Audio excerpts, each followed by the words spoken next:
lose, we're going to do it again and again until we win. That's pressure.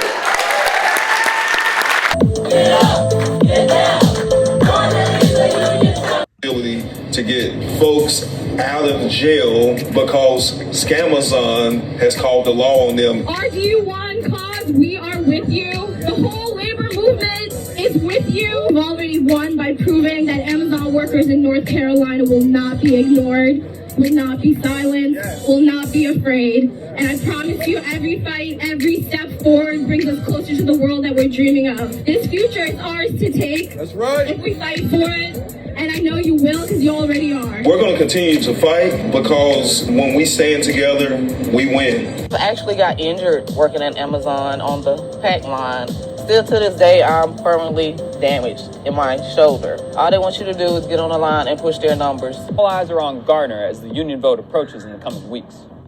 Unsurprisingly, Amazon is already running an anti-union campaign to try and trick and scare people into voting against their own union. You have the power. The power lies within you.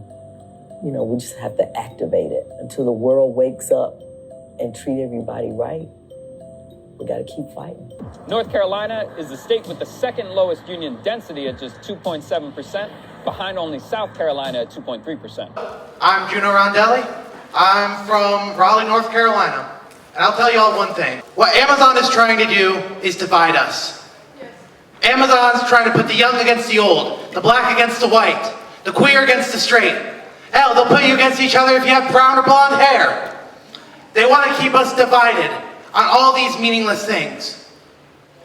But you see, we ain't going to be divided on those things, because there's only one true division. It's those who have and those who have not. And I certainly don't have a lot. And certainly the folks in Garner don't have a lot either. I work in what is called inbound. I work in decant. I'm a night worker.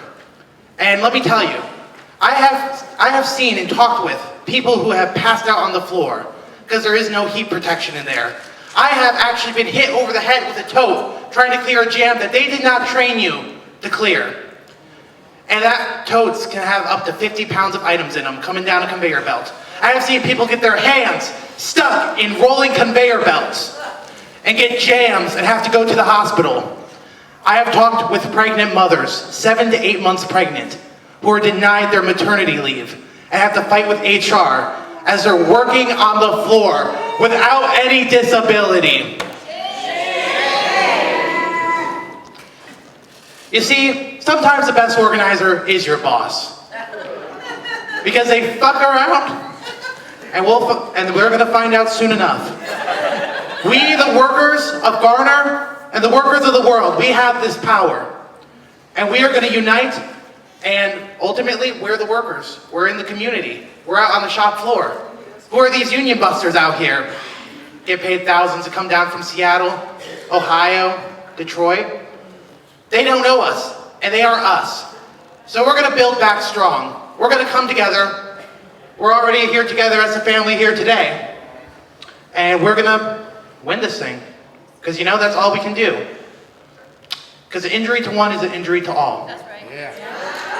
And we will build and we will win, not only in North Carolina, but across this great nation. Thank you. My name is Italo Medelius. I am a warehouse worker at Amazon RDU1 facility in Garner, North Carolina, and I work as a ship dock water spider. And maybe you can talk about your recent election, your struggle to organize, what it's like trying to organize an Amazon warehouse in the South and the conditions you faced in that, and what you learned from it. Yeah, this was our first time trying for an election, and it really was very eye-opening. We have now seen Amazon's tactics. They play chess with us. They're very, very good union busters. This is something that we always talk to each other about, that we're not taking on amateurs, we're not taking on novices. Amazon, there's a reason they've only lost one election. They know exactly what they're doing. They divide people by race, they divide people by department, they divide people by creed, they divide people by nationality. We even had an issue that we had managers threatening folks that they were going to get deported if they voted no. So there's incredible amounts of union busting that happens, especially in the South, where politics and fears are raised. And the best way to describe Amazon's union busting is it's a fear campaign. It's a fear-mongering campaign about unions. It's a fear-mongering campaign about the consequences of unionization. And it's a fear-mongering campaign about the ability to bargain. So I've never seen a company that is able to break laws so blatantly. What kind of laws did they break? Well, the NLRA specifically, they threaten people with losing their benefits. They have threatened people, again, like I mentioned, with deportation, which is completely illegal. That's intimidation. Under the NLRA, you can't intimidate, you can't threaten, you can't surveil people. We've been surveilled from the time that we walk into that warehouse all the way to when we go outside. We've had drones follow us around. It's been a big struggle trying to unionize against one of the largest corporations in the history of the world. But now we know what it's like to be in the belly of the beast. Now we know exactly what they do, and one of the things that we can use against them is their attrition rate. There's about a 150% attrition rate inside of Amazon warehouses. So in a few months, that's going to be a totally new population of warehouse workers. So we're ready to do it again. We haven't been distracted at all. And I understand an organizer was arrested, a union activist. Why don't you talk about what happened there and the role of the police department in your city? Yeah, and we've had issues with the police in Gardner for a while now. They arrested 3 of us just last year for handing out free food and giving out union information. That's radical. It is, isn't it? And then this time around, right before the election, one of our friends from ALU was visiting us from JFK 8 in Staten Island, Sultana Hossein, who is the recording secretary of ALU. And we were just hanging out at our camp. We set up an encampment right in front of the Amazon facility, a little yellow tent that says Cause HQ, ask your questions. We're just grilling and giving our coworkers free food, people coming up to us at the very end. And it's quite an image because it's an 8x8 little tent versus a mile-long warehouse. So it's this very like a David versus Goliath type of thing.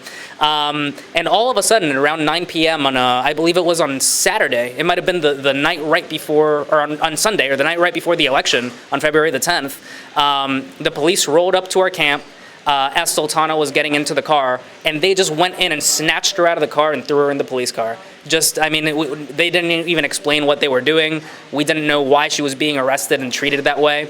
And she was arrested that night. And it sounds like a union busting tactic to terrify people? Yes, 100%. They'd been trying to terrify us the entire week. When we set up camp right outside of RDU1, the next day they set up these huge mile-long barricades. Looked kind of like January 6th a little bit. And from there, we had to start handing food over to our coworkers from across that fence. Then they called the police every single day leading up to the election. A week before the election, we were able to disperse them. We were able to prove that there was no probable cause for them to arrest anybody. But finally, about a week later, they came in and they made their arrest. And the conditions of the Amazon workers, you say they have a very high turnover. Why do they have a high turnover? It's a very physically demanding job. So like I mentioned, I work as a ship dock water spider. And I remember the first day that I got trained in the ship dock, and I had already been working at Amazon for about a year at that point. I got home at 7 o'clock at the end of the day, and I was out. My body was completely destroyed. The physical amount of work that is necessary at an Amazon facility, you have to train your body to be able to withstand it. Now we can work our 10, 11-hour shifts, sometimes 12-hour shifts normally, but your body needs to get to a point where it's used to taking that kind of a beating.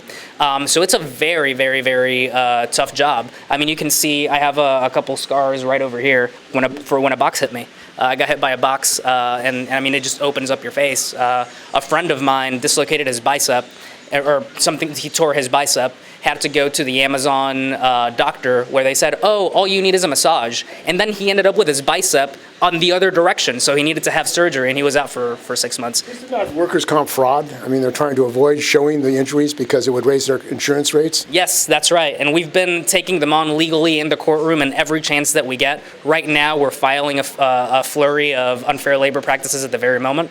But we've also realized that under the NLRB, even the NLRB that we had before, it's very tough to hold Amazon accountable in the courtroom.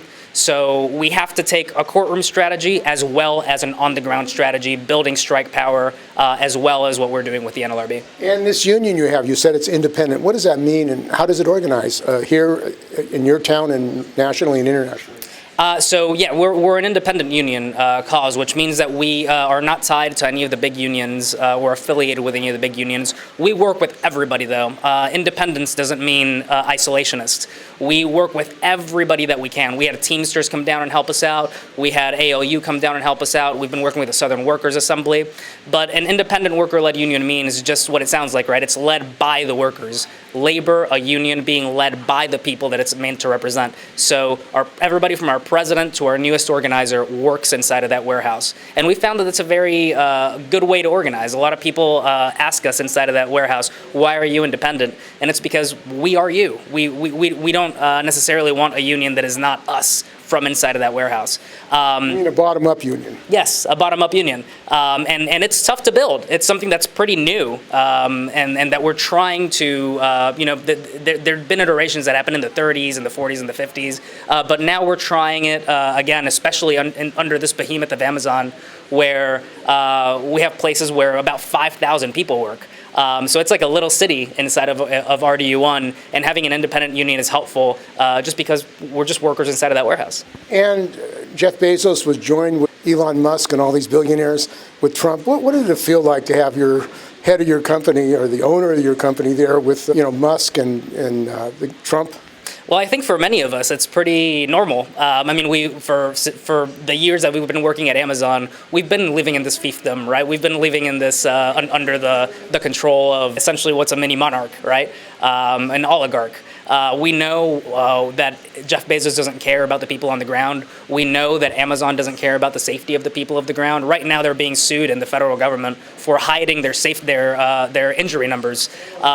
So we're at the brunt of this in the very beginning. So to us, honestly, it wasn't really a surprise that somebody like Jeff Bezos was going to end up with Donald Trump, because we knew that he was on his way to trying to become an oligarch, and right now it's just becoming very, very apparent. And the conditions of workers in your community, suffering, health care, all the kind of housing, it's very difficult living in these circumstances, yet you have these billionaires. What are the conditions for workers in your community? Yeah, I think something that a lot of people don't understand when we tell them, hey, a lot of us make $20 an hour at Amazon. I make $20.10. I would ask anybody to spend a week working off of $20 an hour in 2025. It's not what it used to be. We're asking for $30 an hour. Why? Because the MIT living wage for one person and one child in the city of Raleigh, where we live, is $41 and some change, or $42 and some change an hour. So we're trying to meet Amazon in the middle. We're being very, we're trying to actually have something that we can win. So meeting in the middle with $30 an hour is not much to ask for. We're also asking for an ability to actually take a lunch break. We only get 30 minutes for breaks when the warehouse is a mile long. It takes a long time just to get to the bathroom, just to get to the parking lot. So by the time that you go out and get your food, you're not even able to sit down when you got to be right back to work. We have a lot of people that live in their cars in our own union. Many people that work 2 to 3 jobs because they have to. If you're working for one of the largest corporations in the history of the world, if you're working for $1 trillion company, nobody should have 3 jobs just to survive. Nobody should be living in their car. Nobody should be homeless. And right now our union is also handing out free canned goods because people can't afford to go to the grocery store. That's kind of dystopian, if you ask me. And you're here in Seattle, the headquarters of Amazon. What does it feel like to go in the belly of the beast here with Bezos' headquarters? It feels great. It feels very empowering. It's a very similar feeling as when we were in the middle of the union election. We were walking in with our cause shirts. A lot of our folks wear gold cause shirts, and you see managers cowering away from us because they're very, very scared about worker power. And it feels kind of the same way when we're walking into Seattle, free as a dove, with our cause colors and flying our cause flag, right in the belly of the beast. And we know exactly who our target is. It's Andrew Zapolsky. Mr. Zapolsky sits right down there in downtown Seattle in Amazon headquarters, and he is the one that's holding his signature hostage, because if we get his signature, we get our collective bargaining deal. So we have our eyes already set on Seattle. We know what we have to do, not just to win at RDU1, which we're going to continue, just when we come back, we're going to continue building our organizing committees. Our election showed us that we have at least 822 supporters inside of that building, and we're going to work from there. So we're getting ready to win and bring this fight to Seattle. And they spend millions and millions of dollars on union busters, sessions to propagandize workers. It seems like that's a high priority, keeping the union out. Oh, 100%. They brought in union busters from all over the country. They brought in the head of HR from all of the Americas. They brought in union busters that they paid $3,000 a day. They brought in union busters from JFK 8, the people that had tried to bust the Staten Island Union. We saw those same faces down at RDU1. They spent $20,000 on cupcakes. They spent $350 an hour on a DJ to keep people happy. But they were doing a town hall literally in our voting area where they would have managers get on the stage and tell people why they should vote no. That's where one of the managers was saying that people would get deported if they voted for us. So they've spent millions upon millions of dollars just to bust a union when all that money could have just gone to negotiate with us. But that tells you that it really isn't about money for them, it's about power. They don't want to relinquish their power. If they wanted to pay us, they could. It really wouldn't be that much of spending because they spend more on union busting. But, you know, they just don't want to relinquish that power. And these mass deportation raids, a lot of the workers at Amazon, at Tesla, are immigrant workers. I mean, you think they're going to use these raids as a way of terrorizing workers to prevent them from unionizing? 100%. We've already seen that they do. I asked on our VOA board, Voices of the Associates board, which is like our internal social media, if y'all are saying that workers are going to get deported, can you tell us right now, and I called out specifically our general manager of the warehouse, tell us right now, Kristen Tetterman, that you're not going to let ICE in and that you're not going to get people deported. No answer. So, you know, silence speaks louder than words. They know what they're doing. They're trying to instill fear into people. And we have a huge immigrant community at RDU1. The largest block of folks are black folks, then we have Hispanic folks, and we have immigrants from all over. We have African refugees, we have Haitians, we have people from all over the place, India. So they're trying to use those national differences, they're trying to use those ethnic differences and instill division among the workers. But we know their playbook now, so we're coming right after them. And how can people get in touch with you? You can go to AmazonCause.com. You can also check us out at Amazon Cause on TikTok and on Instagram, and we're very active there. Okay, thank you.